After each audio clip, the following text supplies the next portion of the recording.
Recently, in the Irish Times, Fintan O'Toole made reference to the let's pretend nature of UK post-Brexit political culture under the Conservative Party, with its rhetoric about Britain's continuing influence on the world stage as a global power, harking back nostalgically to its colonial past. O'Toole's remarks about the slippery as-if quality of political communication today chime in with a wider proliferation of popular and academic discourses, which in different ways make reference to lying and misrepresentations of truth in public life. Today, I'm going to talk about the relationship between the psychology of the manic defense, lying, and the psychodynamics of political culture by focusing in particular on our old friend Boris Johnson and his handling of Brexit, the pandemic, and the fiasco of Partygate. Why do people consent to and invest emotionally in those political narratives which at some level they know not to be true? This is the question I'm really interested in. It's not that they're all hoodwinked. I want to know why they invest in them. This brings to mind Zizek's discussion when he mischievously refers to Donald Rumsfeld's phrase of known unknowns, or perhaps in a slightly different vein, Christopher Bollas's idea of the unthought known, the kind of knowledge which has yet to be thought. Today, I'm going to draw on object relations theory to discuss the affective relationship between the culture of lying in politics and the psychological processes associated with denial and the manic defense, which is an unconscious psychological defense mechanism that involves a manic swerving away from reality and truth and is used as a means of managing feelings of loss, passivity, and helplessness, and a perceived threat to the self and or the group. I'm going to say a bit about political lying. Hannah Arendt argued provocatively that lies and politics have historically been closely linked. She says that although truth-telling and politics have always been uneasy bedfellows, there is also a level of intentional, organized lying in politics, which is far more problematic and which is on the rise. Now, she, of course, was writing in the 70s at the time of the Pentagon Papers, but this clearly resonates today. She says that this level of organized lying affects society more widely and undermines what she calls the kind of factual truth which aligns with actual events and which underpins a sense of shared reality. Professor John Corner, communications scholar, takes up some of Arendt's ideas about lying in his own study of political communication and propaganda and the shaping of a new public. He outlines the different kinds of lies that occur in political communication and foregrounds the significance of what he refers to as, quote, explicit or covert affective appeals to the desire or to fear, exerting persuasive force outside the terms of any logical argument. However, the unconscious dynamics of political communication and the psychosocial mechanisms of denial and disavowal are less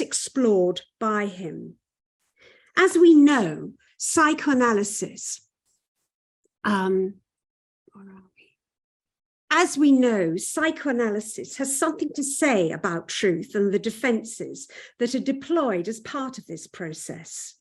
Psychoanalyst René Danziger writes about the blurring of boundaries between fact and fiction, between inner and outer reality in contemporary mediatized politics. And she's focusing here on Trump. And she says that whilst Freud focused on the inner world and how it responds to outer reality, In a post-truth world where in politics there is a distorted sense of reality, it's harder to gauge the truth. Trump spoke of wishes as though they were truth. And as I discuss shortly, Boris Johnson does the same, seemingly on a daily basis, although we hear less of him now, of course, because he's no longer the PM. Building on Freud's work on mania, the psychoanalyst Melanie Klein developed the idea of the manic defense in relation to her theories of what she called the depressive position. She said that manic defenses are typified by three feelings: control, triumph, contempt, which also involve mechanisms of splitting and projection to maintain these defensive states of mind. She says that we adopt a triumphal and scornful attitude as a defense against depression and feelings associated with mourning, separation, loss, and passivity. Building on the work of Carl Abraham, she says that the manic defense is also used as a way to avoid guilt associated with aggression and the destruction of internal objects. Since Kleinian thinkers and relational psychoanalysts emphasize the use of the defense against the experience of complexity, both internally in the mind and externally in society. Let's just move this down. Now, in relational psychoanalysis, which is usually refers to people using object relations, but in America and has a slightly different emphasis. Relational psychoanalysts such as Lynn Layton and Rachel Peltz have developed the experience of vulnerability in late capitalist neoliberal societies and the way they are used as a response to the paucity of the social equivalent of what Winnicott calls the environmental provisions and the insecurities of what Salman Akhtar refers to as the deprivations of the expectable environment. Things are no longer, we can no longer take certain things for granted, that sense of going on being is disrupted. Now, Lynn Layton discusses the defenses of denial and disavowal that are deployed in an increasingly dangerous world.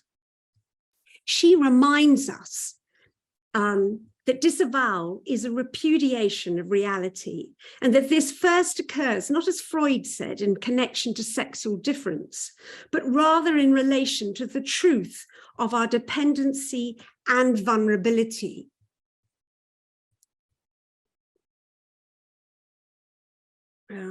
Where are we? Now, I think Layton's analysis is very useful in the current context, where citizens feel increasingly helpless in relation to a series of crises, and they defend against it.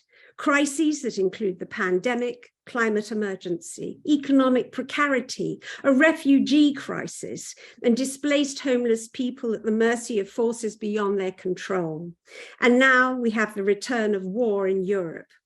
Such widespread fear and disillusionment create a perverse relationship to reality, where manic forms of denial, disavowal, and magical thinking dominate our responses to world events. At the same time, there may be a longing for truth and a willingness to suspend disbelief when told lies in the hope that they may be true. Now, to explore this further, I want to turn to the scene of UK politics and the ex-PM Boris Johnson's leadership of the Conservative Party. This is part of a wider project where I'm writing a book about political leaders and the manic defense. I've already begun to sketch the mood of lying and denial, which characterizes the current era. And Johnson and his style of political leadership is emblematic in that regard. As we know, under Johnson, a culture of lies and blagging flourished. And it continued to do so, didn't it, under Truss in another sort of way, at least the blagging side of it.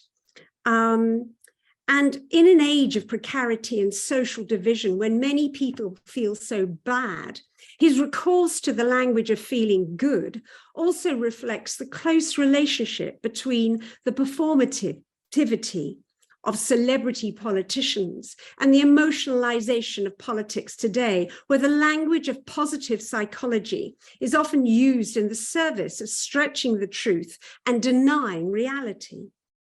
Given that lies have always been part of the politician's armory, it's important to understand the affective dimensions of that process, especially in the current populist climate, where terms such as optimism and positivity are mobilized to manage the tensions of complexity and relieve the pressure of having to make a thoughtful choice between, say, leaving and remaining in Europe. Unleashing Britain's potential was a recurring message of the Conservative Party in the last general election. Johnson's use of his thumbs-up approach to electioneering represents a continuation of his public image built up over the years, where his seemingly unspun qualities as a fearless, positive, can-do politician have been key to his ability to connect to the public. The aggressive connotations of the term unleash is revealing. And I'm thinking of that book, Britain Unchained, which has similarities to that word. It's revealing, and in its modern usage, it's often associated with a battle cry, unleash the dogs of war, which was a phrase used in relation to the aerial attacks of World War II. But its roots go back further to Shakespeare's Julius Caesar, when in Act 3, Scene 1, following the murder of Caesar, Mark Antony declares, "Cry havoc and let slip the dogs of war." To unleash positive potential is therefore a sentiment that carries in its wake a drama of political betrayal and violent revenge. The murderous aggression seems a far cry from the image of sunny optimism projected by Johnson in public appearances, where we see him grinning at the cameras with his arms outstretched, his thumbs upturned like a boyish Roman emperor, signaling for the games to begin. The message of unleashing optimism has a number of affective connotations, which are symptomatic of the wider structures of feeling that operate in the current psychopolitical landscape, because of its inability to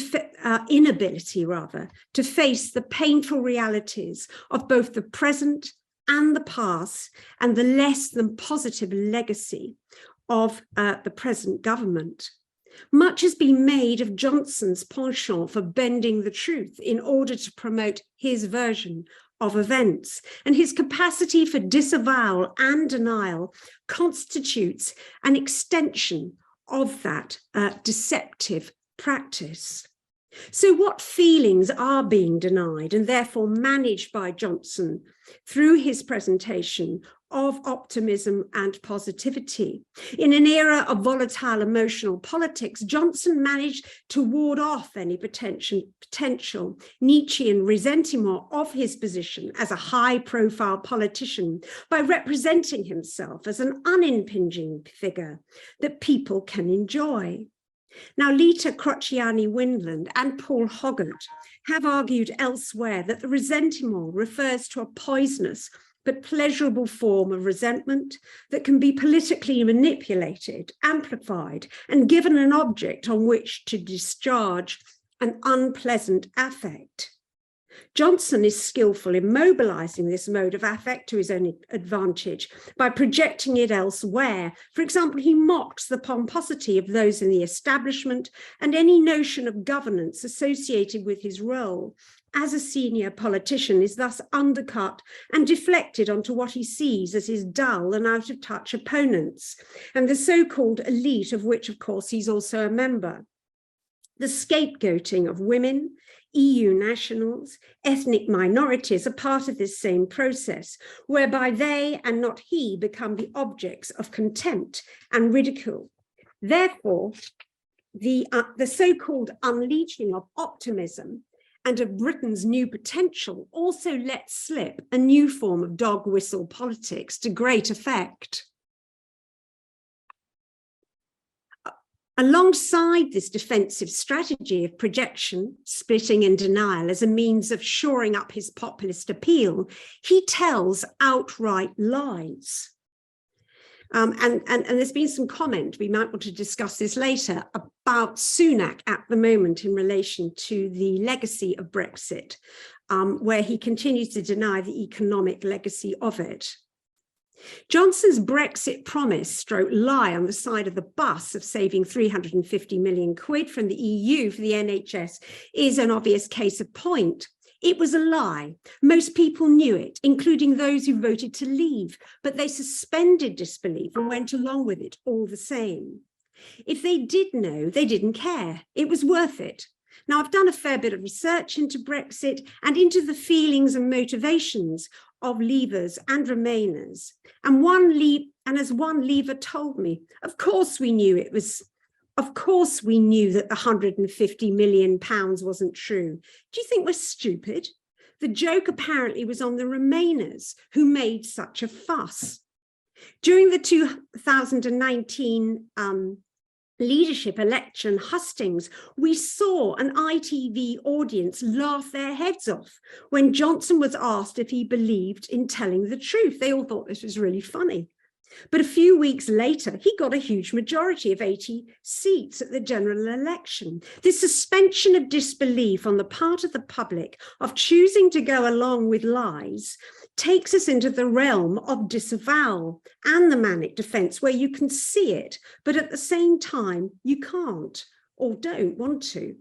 The fact that many citizens know that they are being lied to and yet deny it reflects the emotional investment in a man who, against all the evidence, promised it would be all okay. He would get Brexit done.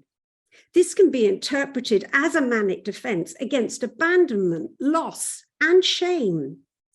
In my research into Brexit, shame was a recurrent theme for those voting to leave. I mean, also voting to remain, but I'm focusing on the Leavers here. For Leavers, it was about the shame of appearing stupid, anti-modern, racist, out of date, and also the shame of losing Britain's kind of the fantasy of Britain's place as a strong kind of colonial state. There was this shame, this sense of being left behind, as it were. Brexit result was reparative for many in that regard. And the refusal by my research group participants to acknowledge the negative aspects of leaving the EU was striking. After the lukewarm reception of the Maybot killjoy Theresa Johnson, Theresa, that's a slip, May, Johnson was seen as a restorative figure, the middle-aged boy prince who through sheer willpower, egotism, could keep the dream afloat, a comedic messiah come to get Brexit done. The pandemic exposed Johnson's lack of integrity, while at the same time providing a cover for him. The trauma of the pandemic and the pervading sense of melancholia as we were locked up for weeks on end, while others worked on the front line and died alongside the old and the weak, was truly horrendous and needs no further discussion here. But the defences needed to sustain us through it were on many levels understandable and even necessary. The manic rush to Bournemouth Beach in the summer of 2020 provided a flavour of defying death and mortality by seeking hedonistic escape. Dominic Cummings' bizarre Barnard Castle episode, where Johnson defended him to the hilt, was all part of that mania. Whilst everybody knew Johnson was lying on behalf of Cummings, who was also lying, the electorate stuck with him, especially when the vaccination programme came on stream. 18 months later, after Allegra Stratton's unwitting,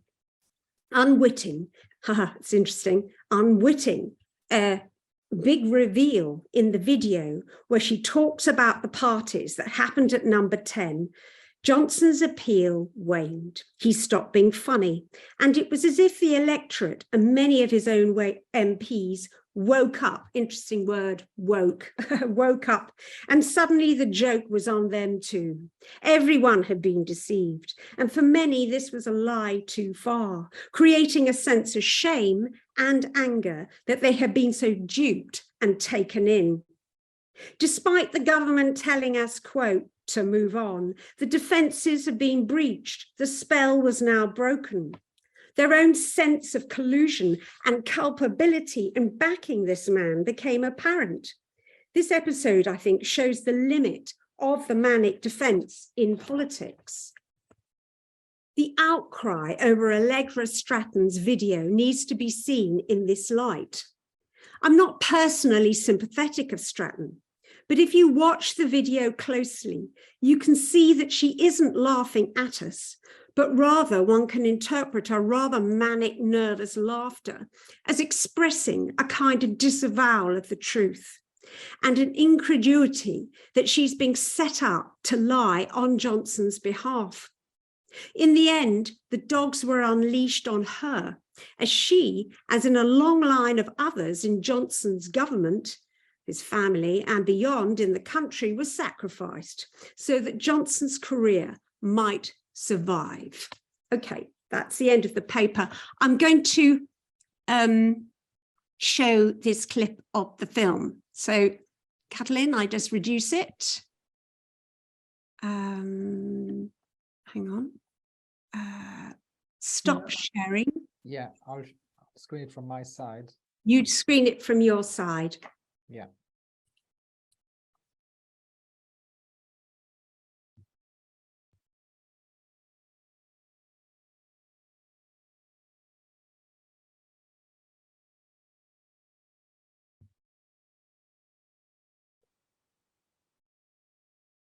I don't have sound yet. No sound. No sound? Okay, sorry about that.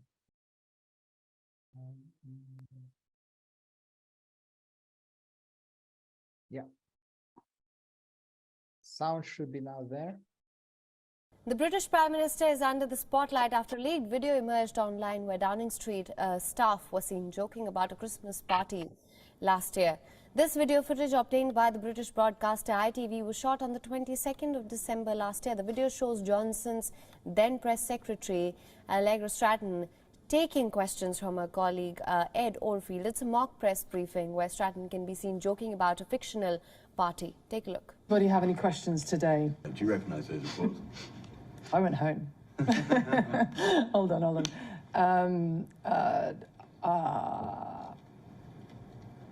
Would the Prime Minister condone having a Christmas party? What's the answer? I don't know. I didn't. Wasn't a party, it was cheese and wine. Just be clear, it's not. Is cheese and wine all right? No. It was a business meeting. I'm joking. It is recorded. It's a fictional party. It was a business meeting.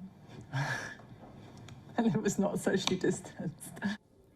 Within 24 hours of the video surfacing, Johnson's senior advisor, the woman who was in this video, resigned. According to latest reports, she tearfully resigned, said that she regrets those remarks and she will continue to regret those remarks for the rest of her days. Okay. I understand the anger and frustration. Shall I stop? Okay, that's enough. Yeah.